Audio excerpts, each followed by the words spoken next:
right, so beyond words and silence, how will you greet them? So to take that literally is not very useful. It's like, will I use words or will I use silence? That's really not the point, right? The point is a deeper point.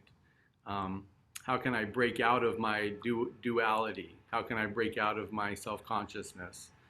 Will I greet them with too many words? Will I greet them with not enough words? Um, can I really express my truth?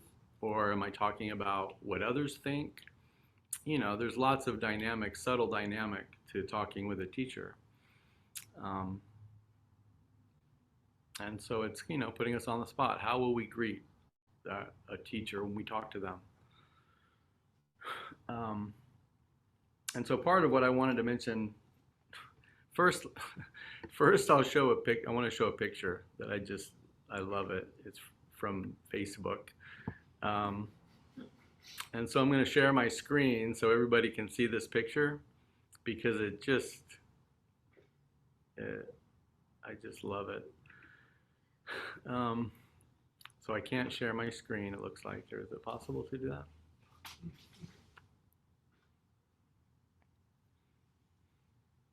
And I saw this just the other day, and I responded, and an old friend, like from high school,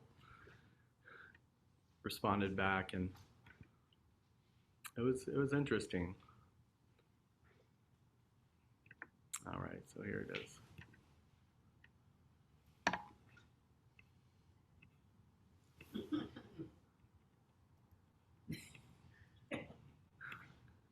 Right? It says, when you spot another person who is awake and aware. Right? So this guy, right? We all know this guy. It's like, I see you. I see you. Anyway, it was funnier.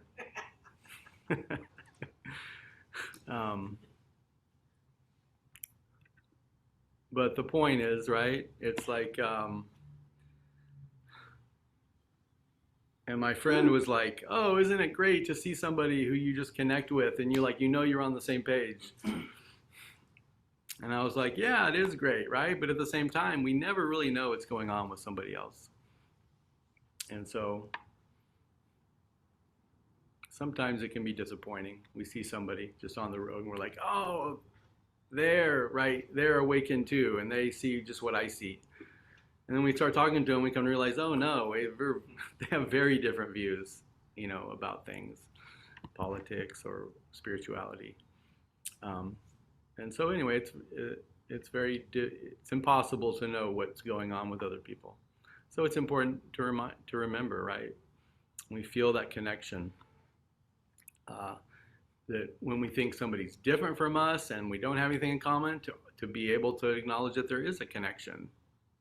And to also feel like when we're projecting that they're just perfect and they're just like me, to realize that they're not, that there's going to be differences. So it's not that simple.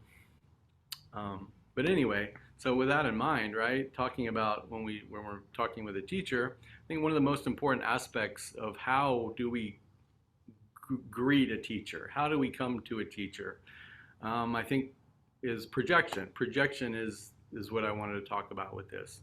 And that's just part of it, right? I'm just getting warmed up. That's the relative side, right? The relative side is that we project our parents mostly, right? Relative, literally, right? Literally relative side. And so when we choose a teacher, or when we start working with a teacher, I think it's important to realize, and especially for new people, to realize that inevitably the teacher is going to become the authority figure. And so when we choose a teacher, we're choosing an authority. And inevitably, everything we have about authority figures is going to come out, right? It's mom, dad, whatever authority figures that we have struggles with and issues with, we are going to project that onto our teacher. And so, for better or for worse, right? Some of us have better parents, some of us have worse parents, and we are all going to project all of that onto the teacher. And so when you greet an awakened person, beyond words and silence, uh, how will you respond? Will we respond with our projections? The fact is, it's going to happen. It's inevitable. It's supposed to happen. It's a good thing. And it's important to find a safe teacher who can see through that as well, right? We want a teacher who knows how projection works. Projection is a relatively new term, right? It comes with kind of Western psychology. And so we know a lot about it now. And there's a lot of great wisdom about projection. And we want a teacher who understands that and is not going to get stuck in it too. Is going to be able to see through the projection, not take it personally, not react and not respond with another projection. Oh, the student is now like somebody that have authority over, and use that to boost their ego in any way. So, something that seems very simple can become very complicated and very subtle. And it changed, right? It's supposed to be a years long process, right? It's not just how do I talk to somebody the first time. It's like, oh, do I say hi or do I say leave me alone, right? No, this is like a deeper connection of we meet regularly, we talk monthly or weekly. How are we going to continue to work through our issues and our difficulties with the projection in mind? So, for what it's worth, it's just good to know. My teachers didn't talk about projection much when I was first starting. And there was a lot of projection going on. And it would have been very helpful, I think, for it to be much, much clearer. A real on the table, a topic of discussion on the table. So that's good. That's something important that this koan brings up.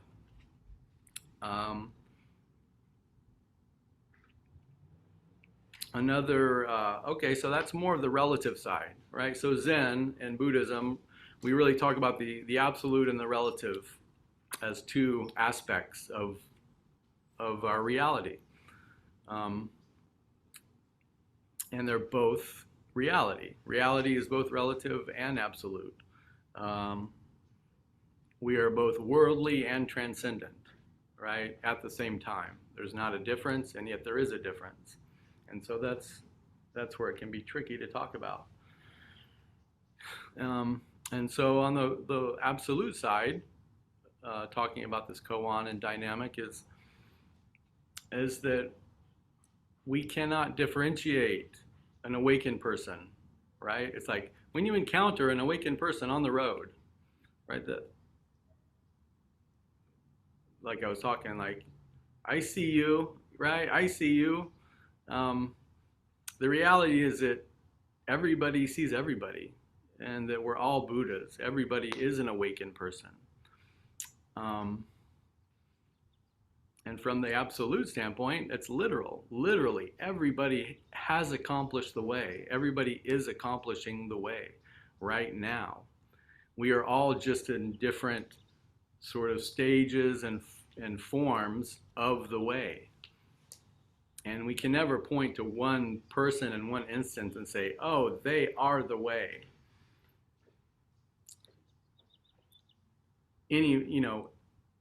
If we do that, we have to at the same time recognize that everybody is the way, all the time. And so from that standpoint, it's important to recognize, what are we bringing to the table? What filters are we bringing to the table?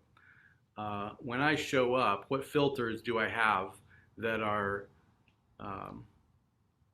sort of directing or enhancing my vision for better or for worse? One is the projection that I just talked about. Um, and so from this perspective, I wanted to reinforce that we are all creators, right? We create reality, and we create our reality with our perceptions, and we create each other's reality with our perceptions and projections.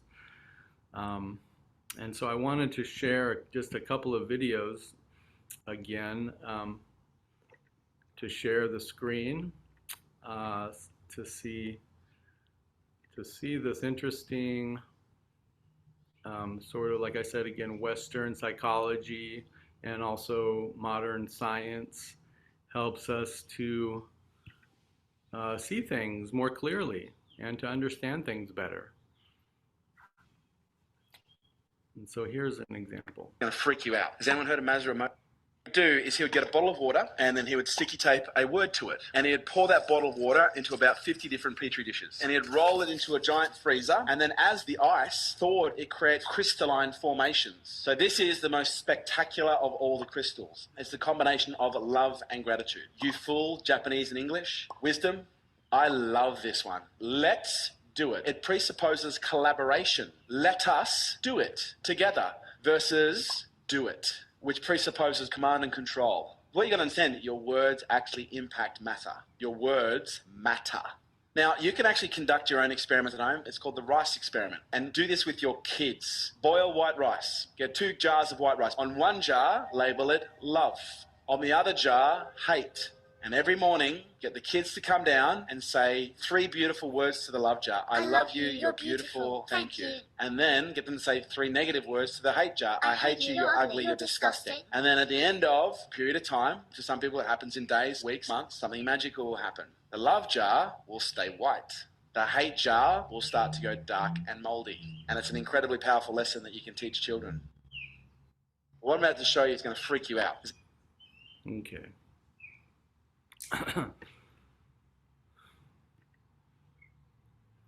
So that's, I think that's a very powerful example of manifesting this koan,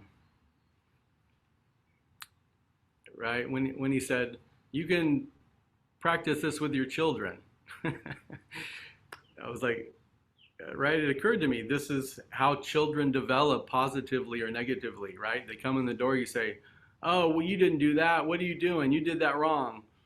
You know, a child growing up in a household where they're just being told they're wrong and doing it wrong and they're not good enough, etc., the child grows up into that moldy jar, right, of rice. It speaks to the reality that we're all one, that everything is one. Our children are affected by how we talk, just as the water is affected by how we talk. The water within we are all made up of water. The water within us is going to change based on how we talk to each other. And so, right, from this perspective, we are creating each other with what we're bringing. And so it's so important to be able to see through this and see that this is one of the most difficult practices, I think, is to continually see everybody as Buddha, to continually see everybody as an accomplished being, that they are accomplishing and they have accomplished the way. Even when they look irritating and different and triggering, to be able to see through that projection and see that they are an accomplished person. They have accomplished the way, even though they're driving me nuts or they're hurting my feelings, is one of the most difficult practices, I think. I certainly haven't mastered it, but I want to, right? I want to make the intention now to continue to work on that. Whenever I walk into a room or see a new person, I teach school, and so when I walk in and see my kids, instead of saying, oh my God, here's my source of stress, to say, oh my God, here's awakened beings. Here's all the awakened beings who are helping me to see that, to see my reflection, and to step up and be more awakened, is difficult. But of course, right, it's the most valuable thing, the most important lesson that we can practice.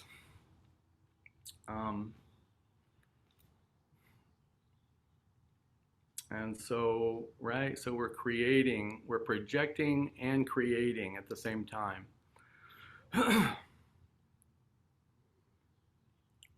And so from that absolute perspective, right, we have the relative perspective where we recognize we're going to be projecting and we practicing through that, and we acknowledge what we're bringing to the table as our projection. And then this is the absolute practice, right? The absolute side where there's nothing to project because we're all perfect as we are. And if we project nothing, right, then we can be in acceptance that everything is perfect, everybody is awakened.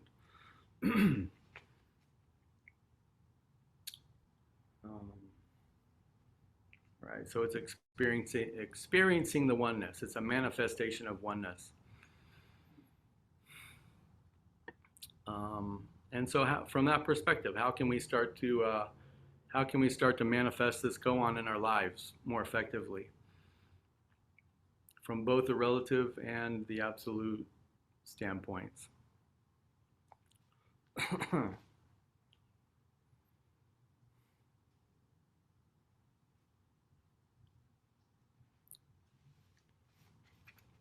Okay. Let me see if I have something else here.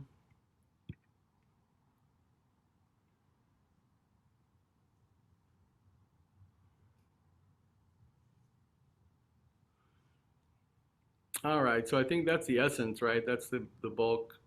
Oh, I did want to mention this one last thing. Because it's important to me. It's a bit of a side note, but I think it's important culturally for us. Is the term woke, right? The term woke has gotten a lot of flack, uh, especially by powerful conservatives. And I just wanted to point out that woke is an African American slang for awakened. And so when I hear people like Elon Musk saying, oh, this woke virus, to me, that's genocidal language. To me, it's extremely dehumanizing and offensive to take a term for awakening, just like we're talking about, right? To be able to live in an awakened way, which means compassion, seeing others as awakened, seeing others as Buddha. To take that, the slang for that, which is a cultural slang for that, and to dehumanize it is attacking the entire culture. And to me, I just see that as one of the worst transgressions of Dharma, is to talk about woke in such a way that dehumanizes it and viralizes it, right? And so anyway, that's my own personal spiel for the day, right? Of something that I take to heart. And so it's it's just a seed I'm planting for you all, that whenever you hear somebody talking about it that way, that it's not just, oh, they're just casually saying they don't like whatever they try to make it out to be. It's really a deep cultural dehumanizing way of talking. And so, all right, so that's the bulk of what I got. And so now I'll open it up for anybody who has questions or comments. Please feel free, and thank you.